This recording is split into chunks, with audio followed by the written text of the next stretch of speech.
the Military Seahawk Podcast. Well, General Bolduc, I just want to take a chance to say it's an honor to not only meet you, but actually have this opportunity just to even, talk to you and get to know you a little bit.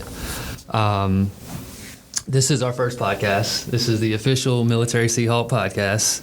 So when we heard we were going to get this opportunity to have you on, I'll be honest with you, I immediately got nervous, immediately, for so many reasons. But thank you. Thank you for sharing some time with us today. I really appreciate it.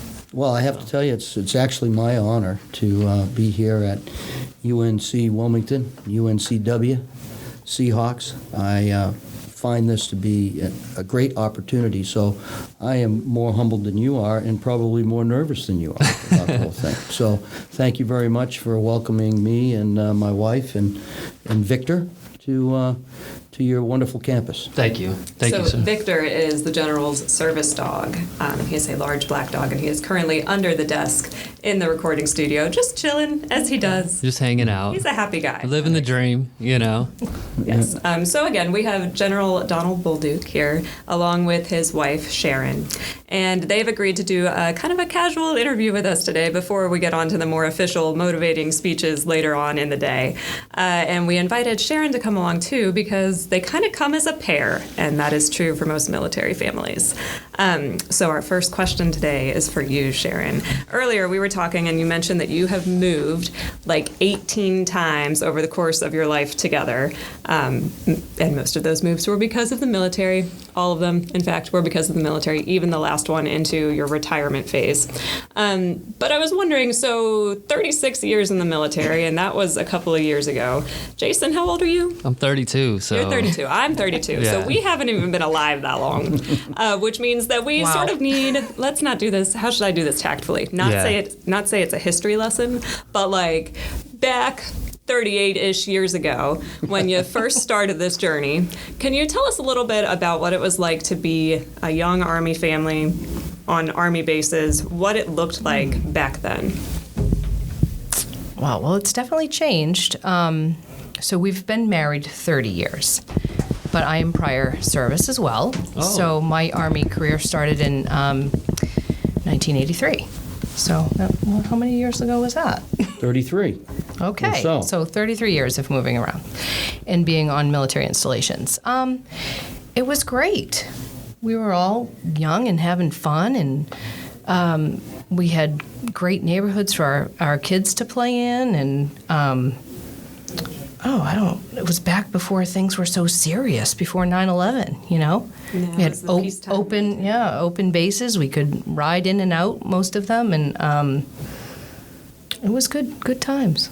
Good time. It does seem like there is like a, and obviously for the right reasons, which I'm sure the General can probably attest to some of them. Since 9/11, there is a sense of like, we're not just letting anyone on these military bases anymore. It's... Right. I grew up in Camp Lejeune, so I mean, that lifestyle that your wife was sharing with us about moving every 2 to 4 years, that was me, Yep. I probably relate to your son Matthew just a little bit. And I remember coming on base and we didn't have to show ID or nothing. You just pulled up, you had the sticker, you were good. You didn't roll it on your window or anything. That's right. Or they just waved you through because you had the sticker, right? Didn't matter who was in your car or what you had in your car. And and it's great because you always have instant friends. Our children always had friends that they probably knew from a previous assignment. But 9/11 hit. We were at Fort Campbell, Kentucky, and it was everything was locked down. I mean, it was.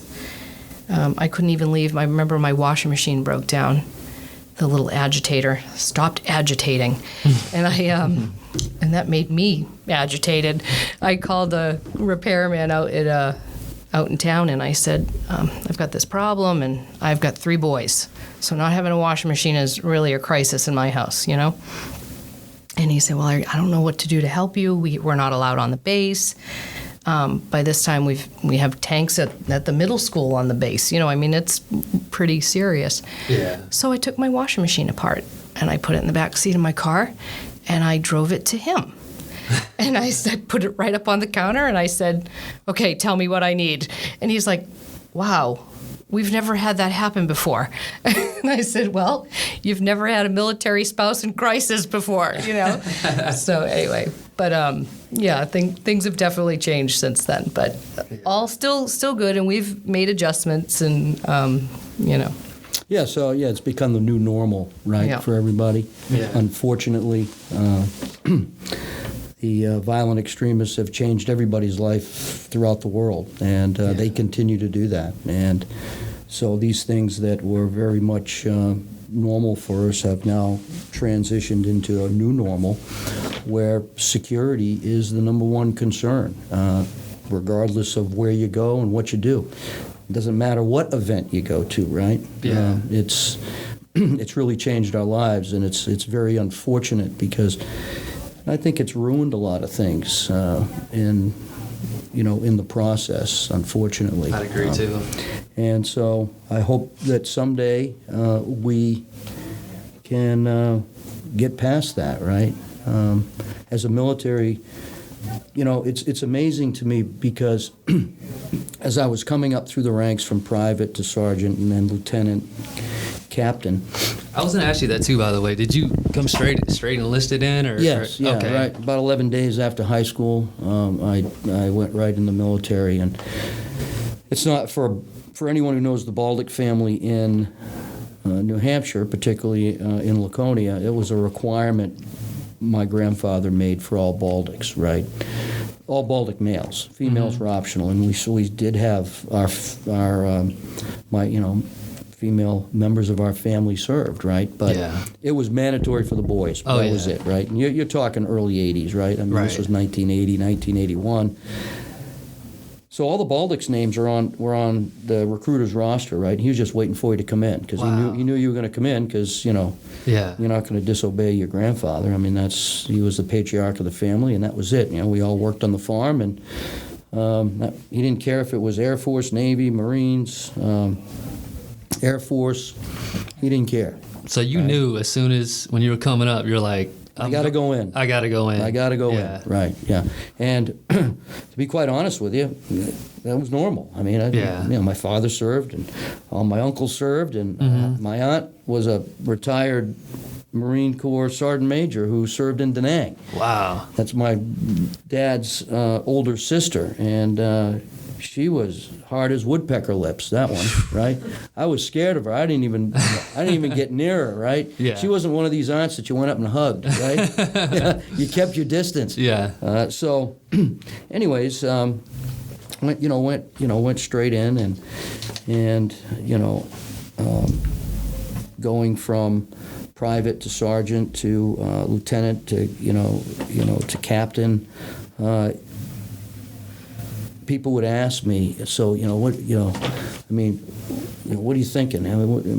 What is it you really want to do? And I said, I want to go to combat, right? I want to go to combat, and I want to earn my keep, way, right? Yeah. And show my courage, right? Right. And lo and behold, you get that opportunity, right? And then you realize, wow, I could have lived without this, right? Yeah. And I wish we could all have lived without it, right? Because what a price we pay in, human treasure and in resources, and how it has changed our society big time, Right. and the world, and our politics, and our economy, and our deficit, and everything that we do has changed because of this. And, I remember Section 60 at Arlington Cemetery was empty, right? Mm-hmm. Now it's full. And, countless other state cemeteries that have our veterans and have service members that were killed over the last 18 years in OIF and OEF and, other things related to it that we've had to do, joining our previous era of veterans, Vietnam and Korea and World War II and World War I and, and so on. It's pretty significant. And I would give everything back. Anything that I I earned professionally as a result of combat, I would give it all back to have those places emptied and to not have gone to war, not have our society change so significantly. So for me, it was a lesson in be careful what you wish for, right? And it's okay to have a peacetime army. It's okay to have peace in the world, and we need to get back to that. You know, the world's got to be a better place, right? And it's important for us to try and get there. And so I think as I reflect on it, that's what, that's kind of what I learned, because my perspective changed, right? From pre-9/11 to post-9/11. Mm-hmm. And now we're in a generational war, and we got kids going over there that weren't even alive when 9/11 happened. Yeah. They don't even understand truly the connection, right? They're joined, they're serving the country, they're going to go over there, they're going to do their job, they're going to do it in a excellent manner like they always do. Mm-hmm. But for them, it's just pictures, right? Yeah. It's just stories. And we say it so matter-of-factly about a generational war. It's not matter-of-fact. We should be very concerned it's a generational war, or that people are calling it that. Yeah. We should be very concerned that we've been there for 18 years, and we're obviously not going to have a strategic victory there, right? I mean, that's what it's looking like. So, seems never ending almost. Yeah, and we can't have that. We can't afford that. And when you look at the effect that it's having now on re-enlistments and enlistments, and people choosing to make the military a career, our country is very proud of our military, and rightly so. We have a wonderful military that's very well led in many cases. And provides people with a lot of opportunity, right, that wouldn't normally exist, and builds talents, right, that they wouldn't have discovered, or they wouldn't have been able to mature unless the military existed, right? That is very true. And so it's okay to have that kind of military and not be at war, Right. Strong military, Reagan said it, peace through strength. If we're going to go to war, we better understand the strategy. We better have the right policy so that it's not never ending. Right. And we can dial back, yeah. Right? And you have to dial back for a lot of reasons. You have to. So, yeah. I mean, maybe us as a country, we kind of forgot what that was like. I'm sure, at least I like to think this. Maybe we would have never even went to war if we would have known we were going to be there this long, mm-hmm. Or that it wasn't going to be this, maybe a year or two we're over there, get it handled, and then come on back. Mm-hmm. It's funny, there's something else you said there too when you were, my dad, he was military as well, so he kind of put that little bird in my ear growing up. Hey buddy, you ain't getting straight A's over here, so we know what you're going to be doing, And so when I was 18, I joined too, and I remember when I joined too, I was like, I wanted to be in combat. I wanted to see it, give me a rifle, and then went to boot camp, AIT. Within 30 days of my first unit at Fort Bragg, I was sent over to the good old sandbox, mm-hmm. Over to Iraq. And 15 months later, you come back and you're just like, man, I think I could have done without seeing a lot of that stuff over there. Mm-hmm. You're so just like almost an adrenaline junkie when you're that age, mm-hmm. And you come back and you're like, man, I don't know, you can't unsee some of this stuff, mm-hmm. You can't, it kind of sticks with you. So, but, and maybe you can chime into this too. I wanted to ask you guys, so how was the boot camp experience for you guys? So you already knew you were going in, What about you, Sharon? Did you know, or did General? Did he kind of rub off on you? She was 17. 17? She needed a signature from her parents. Sure did. Really? Back in the day, I don't know if they do this anymore. The split option program. Yeah. So you go to basic between your junior and senior year in high school, and then you graduate and go on to AIT. So your active duty service doesn't start till you graduate, but you're still in the military. So you went to boot camp before you graduated high school? I sure did. Wow. Wow. I was young, didn't know a thing. My family's not heavy in military service. I heard that they were giving the ASVABs during a certain period in school. And I said, oh, good, I missed French. That's how It's the best reason to absolutely. take the ASVAB. I was out of French. I was so happy. But I did quite well on it. So I didn't expect that. I just was getting out of French. Right. Know? And so the recruiter called me up, and I said, well, I'll just go down and see what he has to say. But honestly, I always knew I wanted to be in the medical field, and I thought I wanted to join the Navy. The Navy just pretty much laughed at me. At the time, in the early 80s, they weren't looking for medical personnel in the Navy. So he literally pointed to the Army recruiter across the hall and said, why don't you go see him? I had my stepdad with me and sat through the whole thing, and I said, well, it sounds okay to me. It's money for college. It was all practical, Did y'all know each other yet at this time? No, we didn't meet till we were in college. Okay. We both had served in our enlisted time and got out and went to college, and we were both in ROTC together. So Oh, cool. Don was my cadet commander.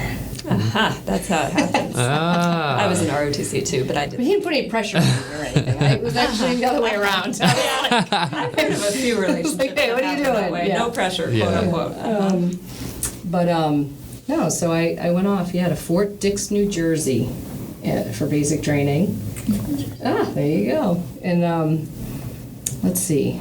Everybody else in my class was taking sailing lessons because I, grew up on the seacoast in Massachusetts, and they were off sailing, and I was in combat boots. There you go. Yeah. So then I got back. I couldn't wait to get through my senior year, just get it over with. So all I knew I was going to Fort Sam to do AIT, and I liked it there too. And then I got back, and then I went to college in ROTC. And so, but things were way different. I think most of the places we trained at don't even exist anymore as training stations. Yeah, and I think our children were, really affected by, what they saw with the memorial ceremonies and the, catastrophic injuries and, their experiences, I think kind of shaped, how they think about a lot of things, Right. a lot of things today. And so this has really had a significant impact on part of America, not all of America, right? Because we know where predominantly the numbers in our society come from to serve our country in the military. And so there's not an equal distribution of sharing the the responsibility and the sacrifice that I think there should be in this country. I was asked to do an interview, one of my son's classes in Shippensburg University, so I did a telephonic interview, and they were debating whether or not women should have to sign up for selective service. And I said, yes. I think so. I think it's a good idea. Yeah. And they can get some benefits from signing up for selective service. And why not, right? I mean, it just makes sense. Yeah. And so, I come from a family background where women served and did very well. My wife served. Did very well, right? I've been around other women in the military that have done extremely well. I've read about historical accounts of women doing very well.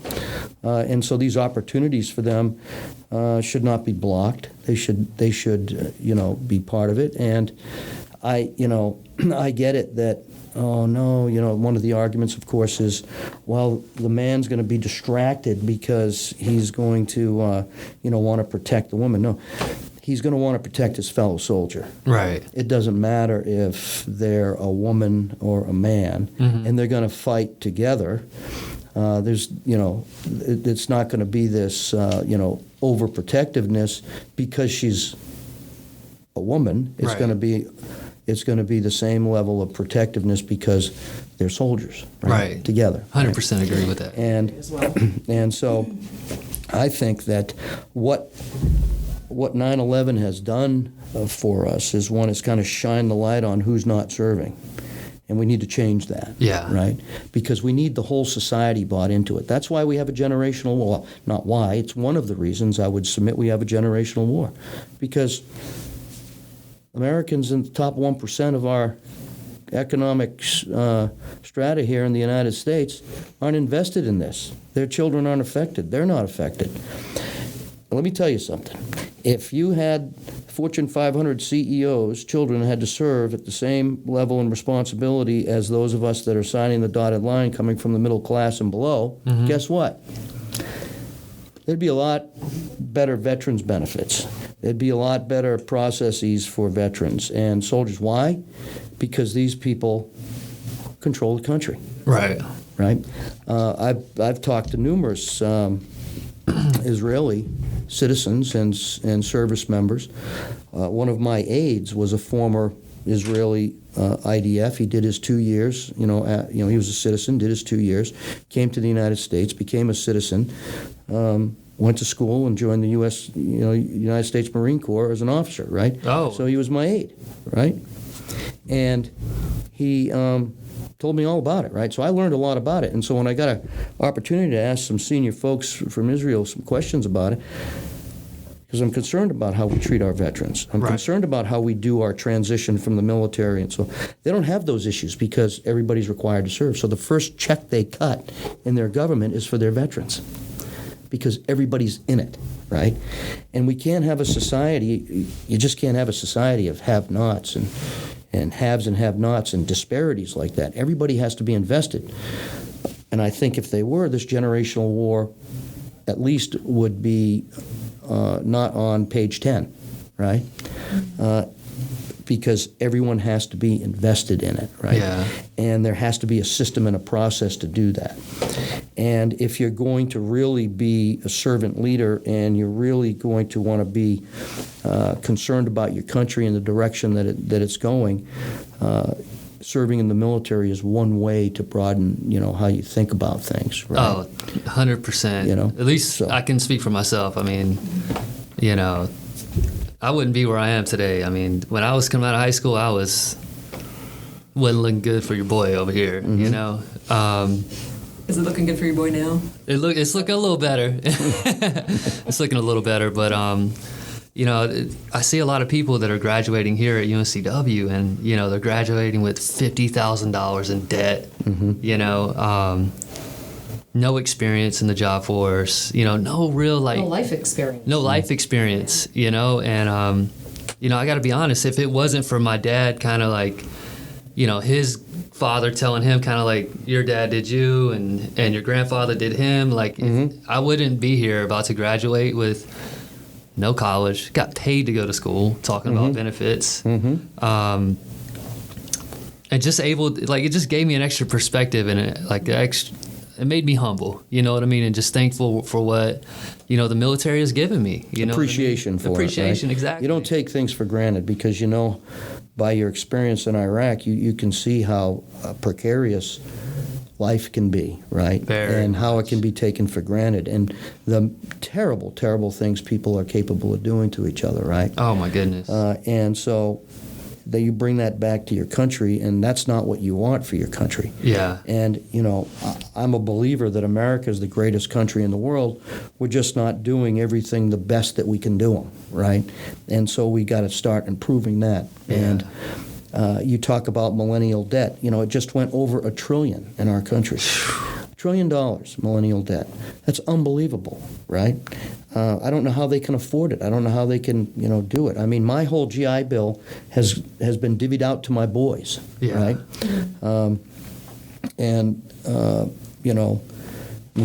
We still help them pay for their education. They were smart boys, so they got scholarships, and they did things like that. So my middle boy is in the Pennsylvania National Guard, so the Guard pays most of his tuition, and so I think I think we really have to kind of make some changes here in our country, and I think being at war for 18 years has taught us that, right? And the first thing we need to do is stop that, right? And then the next thing we need to do is start investing in education so that it doesn't bankrupt people. And we have to have a way to get everybody in our country invested in our military or our government or somehow, 2 years in the military, 2 years in some other kind of work-study program that's designed to get back to others, wherever people are in need here in our country, and we have a lot of people that are in need. We have a tremendous amount of poverty. We have a tremendous amount of unemployment. We have serious medical issues. Right. We're not the leading. We're not the leading country in childbirth deaths, right? We're not. We're not. We should be. Yeah. But we're not. In debt. Right? You know what I mean? You know what I'm trying to say? We should have the least amount. Right. Right. Yeah. We should have the least amount, but we're not. And we're the most developed nation in the world. And so that should tell us something too. And there's a whole other host of areas that we need to, I think, address here. And we can't do it when we're distracted in something that is filling body bags in hospital beds in our military. The military exists to fight its nation wars. I get it. We can train you to do that. You come in, you're hooah, boom. Mm-hmm. You do what you need to do to be the best Marine or best soldier or best airman, airwoman. I don't know what they're calling them now. How about just best human being? You know? And that's right. And you'll go to war for your country. Right. And guess what? That's the best that we can hope for. Right. But I just hope we don't have to go to war. From someone who's, was involved in it from 2001 to 2017 and commanded at every single level. I've lost a total of 72 people. I have some serious opinions about generational war and policy and strategy and, why we're there and what that means. And, I think it's good. Let me ask you something. You've been in for 36 years. I feel like we're now at that, we're 18 years past 9/11. So you got in when we were kind of a little bit past, I guess, Vietnam. Not too. How long were we past Vietnam at that point when you got in? 10 years? When I came in, 81, Vietnam 81? Ended in 75. What was the temperature like? If you can remember, what was the temperature like then, just as a country, in comparative to now, as past 9/11? Is there? Well, I'll tell you, there's a complete change. Right. 1981 wasn't common to be asked the question, "Why the heck are you going to the military for?" That's a dead end place, right? It didn't have the reputation that it has today. And I'll tell you why we have that reputation today. We have that reputation today because of our Vietnam veterans. 100%. You know what I mean? Yeah. They were the neglected era. And it was a shame what our country did, right? Everybody names their wars, right? World War I, the war to end all wars. World War II, the best generation. Korea, the forgotten war. Vietnam, the neglected veterans. Right? What our country did to them was terrible. But you know what? They said, hey, this can't happen again, and we're not going to allow it to happen again. So they developed national veteran organizations, and they made them strong. And so when the Gulf War hit, right? They had all kinds of things in place to make sure that when our guys came back from the Gulf War, that they were treated with respect. Right. Right? And because of the performance of the military in the Gulf War, the reputation of our military went up. Right? It was kind of like our war, right? It was a conventional war, you know, force on force, and we kicked their butts, right? In 100 hours. 100, yeah. Boom. Okay? It was a great thing, right? So everything that we had done from 81 to 91 to build up our military to overcome the bad reputation it had coming out of Vietnam, to redesign it, was extremely powerful. And those leaders during that time frame have been given a lot of credit for that. And they should have been given a lot of credit for that, right? So we went in, we kicked butt, we come back. What the Vietnam veterans put in place for us so that we were not forgotten, we were heralded. There was ticker tape parades everywhere. Nice. Right? You know? And then we went into a lull period, right? We went into this period where, you know, it was mostly training and exercises and stuff like that, and we were complaining about it. Because I remember, you know, I was a young captain, we were complaining, we want to go to war, right? And I talked about that earlier, how I wish that had never happened, and I would give everything back. Yeah. The medals, the promotions, whatever I got good out of it, you know, just not to have that happen, right? But we go into the Clinton years, downsizing of the military, and, you know, so on. Military's reputation is, you know, it was growing, it was high, it was, you know, still moving forward. And then, of course, 9/11 hits.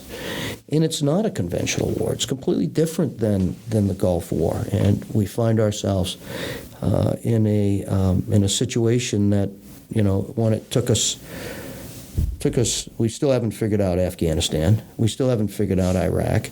We've had surges. We've done things. We've been successful. We've been unsuccessful at certain things. We're keep moving forward, right? Yeah. We got Africa. We got Syria. You know, now we got, you know, the issues, you know, in Europe. We got Russia and China, Iran and North Korea. They're coming up, you know, they came up on the horizon, first world threats, and then we got all these third world threats that are eating our butt. You know, the instability of the third world, where violent extremist organizations can live and grow and train and organize and conduct operations, and we don't have an answer for it. Yeah. Right? And it's keeping us in these places longer and longer than we should have been, right? And so we're fastly approaching a time where we have to have kind of two separate strategies, the first world strategy and the third world strategy, right?